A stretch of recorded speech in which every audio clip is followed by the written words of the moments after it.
मला असं वाटते की गोळ्या संदर्भात मी तुम्हाला खूप छोटे-छोटे पॉइंट्स सांगितलेले आहेत. असे पॉइंट तुम्हाला कोणी सांगणार नाही. तुम्हाला आता फक्त काय करायचं आहे त्याच्यावर काम करायचं आहे आणि काय अडत असेल तर मी आहे ना, डिअर पोलीस सर आहेत. नेहमी विचारा. काही अडचण असेल कमेंट करा. मित्रांनो, जय हिंद. मित्रांनो, आपण जी गोळाफेकची प्रॅक्टिस करतो, तर मला बरेचसे प्रश्न आलेत की सर आम्ही आहे ना, जो गोळा विदाऊट स्टॉपर फेकतो ना, त्याच्यामध्ये गोळा चांगला जातो. पण जसं स्टॉपर लावलं, तसं आम्हाला गोळा फेकायला त्रास होतो किंवा गोळा आमचा कमी जातो. तर त्याच्यावर उपाय सांगा. तर बघा मित्रांनो, तसं बघायला गेलं तर ह्याच्यावर कोणताही उपाय नाही.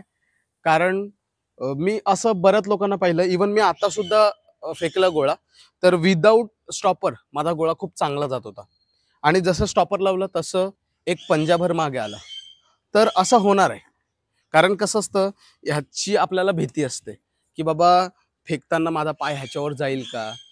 परंतु तुम्हाला सांगतो मित्रांनो, जर आपण ह्याची सवय लावली नाही, तर ऐनवेळेला भरतीला आपला गोळा जाणार नाही. समजलं? कारण तुम्हाला ह्याची प्रॅक्टिस करावीच लागणार आहे. याच्याशिवाय तुमच्याकडे पर्याय नाही. आणि जे लोकं याची प्रॅक्टिस करत नाहीत आणि गोळा आउट ऑफ फेकतात, त्यांनाच पुढे जाऊन प्रॉब्लेम देखील होतात. बरोबर? त्यांचा गोळा भरतीला आउट ऑफ जात नाही. आलं लक्षात? सो तुम्ही बघा, हे आता आम्ही होममेड बनवलेलं आहे, होममेड. आमचा एक कारिगर आहे, त्याने हे बनवलेलं आहे. तर तुम्ही पण अशा प्रकारचं बनवू शकता आणि तुम्हाला हे बघा, हे देखील आमच्या पोरांनी बनवलेलं आहे गोळा फेकण्यासाठी. मस्त काँक्रिटीकरण केलेलं आहे. तर अशा प्रकारे काँक्रिटीकरण करा. कारण कसं असतं, आपण जेव्हा मातीमध्ये फेकतो ना, तेव्हा आपल्याला मस्त पायाची ग्रीप आणि ते सगळं भेटत नाही. पण जेव्हा तुम्ही काँक्रीटमध्ये फेकताय, तर मस्त पायाची ग्रिप भेटते आणि भरतीला आपल्याला काँक्रीटच असते. तर त्यामुळे काय होतं, तुम्ही बुटाने फेकलेले जास्त फायदेशीर राहते. कारण बुटं कसे करतात, जेव्हा तुम्ही स्टेपिंग घेतात, तेव्हा ते बुटं पंप पण करतात आणि पंप केल्यावर तुम्हाला अजून फेकायला पुश मिळतो. ठीक आहे? तर अशा छोटे-छोटे गोष्टी आहेत. हे कोणी फॉलो करत नाहीत, कोणी सांगत नाहीत, कोणी याच्यावर लक्ष देत नाहीत. तर तुम्ही लक्ष द्यायचं. ठीक आहे? तर बघा, हे अशा प्रकारे आपल्याला लाईन आहे. त्या लाईनीला लावूनच आपल्याला असे स्टॉपर प्रॅक्टिस करायची आहे. ठीक आहे? आणि इकडे व्हिडिओ दाखवा. इकडे पण तुम्हाला काय करायचंय? तुम्हाला फक्त आणि फक्त 1 ते 2च लाईन आखायची आहे. बरेच लोकं काय करतात, तिकडे 3-4 लाईनी आखून ठेवतात. आता ह्यांनी पण 3 आखलेले आहेत. मी ह्यांना सांगितलेलं 3 आखू नका. आपल्याला फक्त 2च लाईन. एक ही 12ची लाईन आणि एक ही आउट ऑफची लाईन. कारण काय होतं माहिती आहे का? ही लाईन आखल्यावर आहे ना, आपलं टार्गेट पण कमी होतं. तुम्ही बघा, आपल्या मेंदूला तशी एक संकेत मिळतो, की यार ही लाईन आहे ना, मग आपला गोळा आहे ना, इथे एवढ्या-एवढ्या भागातच पडतो. म्हणून तुम्हाला सांगतो, तुम्ही ही लाईन आखूच नका. तुम्हाला काय करायचंय, डायरेक्ट ही आणि ही. आणि हो, मित्रांनो लक्षात ठेवायचंय, तुम्हाला आहे ना, ही एकच लाईन शेवटची हे पण ड्रॉ करायचं नाही. कारण बऱ्याचदा काय होतं, जेव्हा आपण एकच लाईन ड्रॉ करतो ना, तर तिथून त्याचा अंतर जर तुम्ही बघणार, तर ते खूप लांब वाटते आणि असं वाटते, की यार कधी आपला गोळा जाईल आणि एक निगेटिव्हिटीचा माहोल आपल्या डोक्यात बसलेला असतो. म्हणून तुम्हाला काय करायचंय, ह्याला मदत म्हणून ही एक लाईन बनवायची. ही लाईन बनवायची नाही. या 2 लाईनी बनवायच्या आणि आपलं टार्गेट करायचं. आता तुम्हाला अजून एक गोष्ट सांगतो. ही एक छोटीशी गोष्ट आहे असं कोण सांगत नाही. परंतु तुम्ही करा, तुम्हाला 100% फायदा दिसेल. समजा माझा गोळा इथे पडला. ठीक आहे? तर काय करायचं, अशा प्रकारचं काहीतरी असेल, तो इथे टार्गेट ठेवायचा. आपण काय करतो माहिती आहे का? आता माझ्या 12च्या लाईनीचा पुढे मार्क पडला. ओके. मग मी काय करतो, डायरेक्ट आता माझा गोळा आउट ऑफ गेला पाहिजे, ह्या लाईनीच्या पार गेला पाहिजे. आपण असं बघतो. असं नाही करायचं. तुम्हाला काय करायचं माहिती आहे का? थोडं, थोडं, थोडं, थोडं खायचंय. आलं लक्षात? आता मी काय केलं, माझा गोळा इथे पडला म्हणून मी काय केलं, टार्गेट हे केलं. हे नाही. आणि मग आपल्याला टार्गेट काय करायचंय, फेकताना गोळा ह्याच्या पुढे कसा जाईल ह्याकडे लक्ष ठेवायचंय. बघा मित्रांनो, मी देखील माझा गोळा असाच आउट ऑफ केला. मी काय केलं, माझा जिथे गोळा पडायचा, मी एक टार्गेट नेऊन तिथे ठेवायचा आणि माझा नेक्स्ट जो गोळा आहे, तो त्या टार्गेटच्या पुढे जाईल असं माझं एक हे असायचं, संकल्प असायचा. मग जसा तुमचा गोळा ह्याच्या पुढे गेला, तर मग काय करा, असं एक पुढे टार्गेट ठेवून द्या आणि हळू-हळू लगेच गोळा फेकायचा नाही. म्हणजे तुम्ही एक गोळा फेकला, नाही, नाही, नाही मस्त गेला, परत जातो, परत फेकतो. तसं करू नका, थोडं थांबा. आणि अजून बऱ्याचशा गोष्टी आहेत त्याच्यातलं एक अशी पण गोष्ट आहे, मी बऱ्याच लोकांना बघतो की पहिलं ते लोक डिप्स मारतात, जोर मारतात, सूर्यनमस्कार मारतात आणि नंतर गोळा फेकायला जातात. मित्रांनो, मला सांगा तुमचा गोळा कसा जाणार? तर गोळा फेकण्यापूर्वी कोणतीही ऍक्टिव्हिटी हातांची करायची नाही. ठीक आहे. गोळा फेकल्यानंतर तुम्हाला 100, 200, 500, 1000 जे काय मारायचंय ते मारा. परंतु गोळा फेकण्यापूर्वी असं काही करू नका, नाही तर गोळा तुमचा काय जाणार नाही. तर अशा छोट्या छोट्या गोष्टी तुम्ही लक्ष ठेवल्या तर गोळा तुमचा इम्प्रूव्ह 100% होईल. ओके. मित्रांनो, या स्टॉपरचा नियम भरपूर लोकांना माहित नाही आणि नवीन लोकांना तर अजिबात माहित नाही. मित्रांनो, काय माहितीये का, बरेच लोक मला बोलतात की सर आम्ही फेकताना ह्याला असा टच होतो तर ते फाऊल गणलं जाईल का?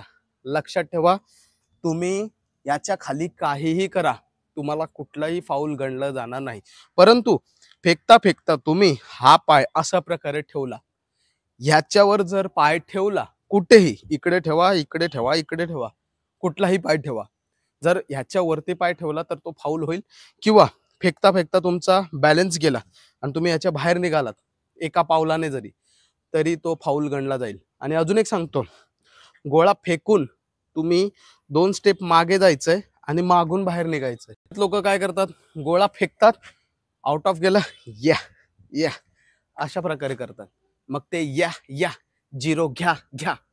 ओके. तर असं होऊ नये म्हणून तुम्हाला काय करायचंय, गोळा फेकला, आपला 3 गोळा फेकला, शिस्तीत पद्धतशीर बाहेर निघा. इकडे मधला लाईन असते, या लाईनीच्या तुम्ही बाहेरून गेला तरी चालते, परंतु पद्धतशीर मागूनच जा. आणि बरेच लोक असं पण करतात, सर माझा पाय नाही पण मी गोळा फेकला आणि माझा असा हात टच झाला तर फाऊल होईल का? लक्षात ठेवा, तुमचा कुठलाही बॉडी टच ह्याच्या स्टॉपरच्या पुढे गेला किंवा स्टॉपरला जरी तुम्ही गोळा फेकला आणि स्टॉपरला जरी असा हात लावला तरीही तो फाऊल गणला जाणार आहे. म्हणजे तुम्हाला काय करायचंय, थ्रो करताना तुम्हाला स्वतःचा बॅलन्स सांभाळायचा आणि असं असं काहीतरी करत आलं ना, लगेच असं मागे जा. मला माहित आहे थोडंसं अशक्य वाटते, पण पुढे पडण्यापेक्षा मी म्हणेन पाठी पडा. ओके. तसं बघा ते रेअर आहे. ओके. तर असं तुम्हाला करायचं आहे. मित्रांनो, नेक्स्ट लक्षात ठेवा, बरेच लोक काय करतात माहितीये का, आता आपण ह्या हाताने गोळा फेकत असतो तर मग ते लोक काय करतात, तिकडनं गोळा आणतील आणि ह्याच हातात आणतात असं असं. अहो तुम्ही थकणार ना, त्या फेकणाऱ्या हाताला जर तुम्ही आधीच थकवलं तर तो हात झटका कसा मारेल. म्हणून तुम्हाला या डावऱ्या हातांचा वापर करायचा आहे. म्हणजे गोळा आणायचं, गोळा न्यायचं, गोळ्याला सगळं काय करायचं तो डाव्या हाताने, फक्त फेकायचं उजव्या हाताने. म्हणजे जसं तुमचा उजव्या हाताने फेकणं असेल तर त्या हाताने, डाव्या हाताने फेकणं असेल तर अपोजिट असं करायचं. ठीक आहे. तर तुम्हाला ही गोष्ट लक्षात ठेवायची आहे. मित्रांनो, स्टेपिंग बद्दल पण बऱ्याच लोकांना गोंधळ आहे.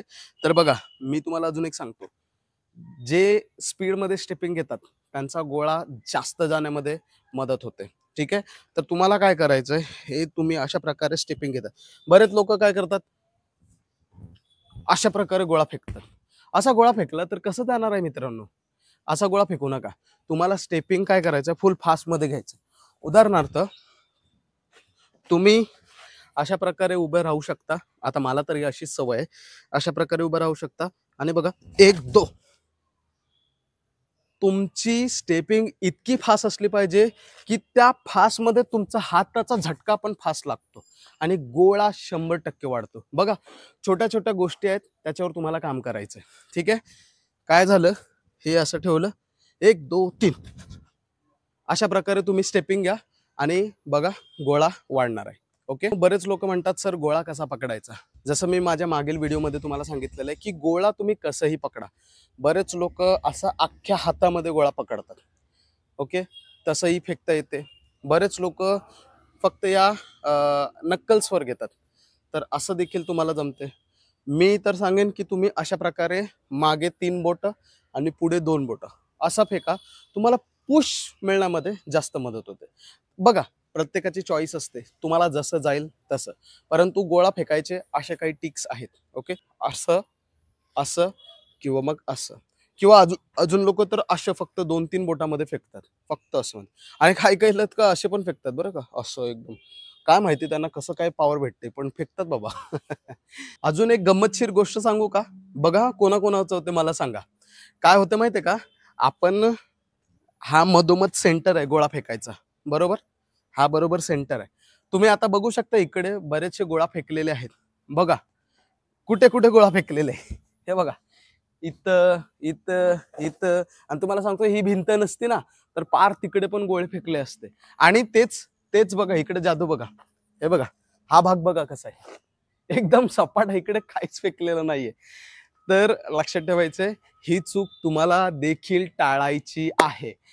कारण काय होतं माहितीये का, आपल्याला बरेच लोक म्हणतात बरं का की मधोमध जो अंतर आहे तो लांब आहे, तू एक काम कर साईडला फेक. ही मिथ आहे, मिथ.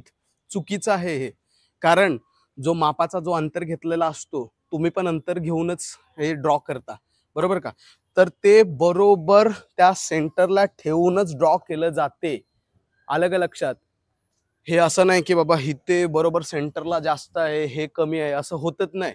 ते एकच लेवल असते, कारण ते मापानेच बनवलेलं असते. म्हणून तुम्हाला अजून एक ट्रिक सांगतो, लक्षात ठेवायचं, हे मी फॉलो करायचं, मला याच्यातून रिझल्ट मिळायचा.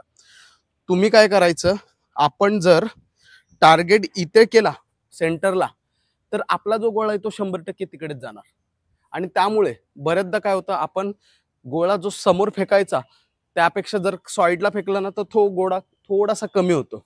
पण तुम्हाला काय करायचंय, टार्गेट या साईडला करायचं. म्हणजे हे तुमचं उभं राहण्याची पद्धत आहे ना, तर तुम्ही असं न करता थोडंसं असं करा. बघा हे छोटंसं ट्रिक आहे. सगळ्यांनाच याचा फायदा होईल असं मला वाटत नाही, परंतु मला फायदा झालेला. एकदा करून बघायला काही हरकत नाही. मला असं वाटते की तुम्हाला देखील फायदा होईल. तर तुम्ही काय करा, टार्गेट या साईडला करा.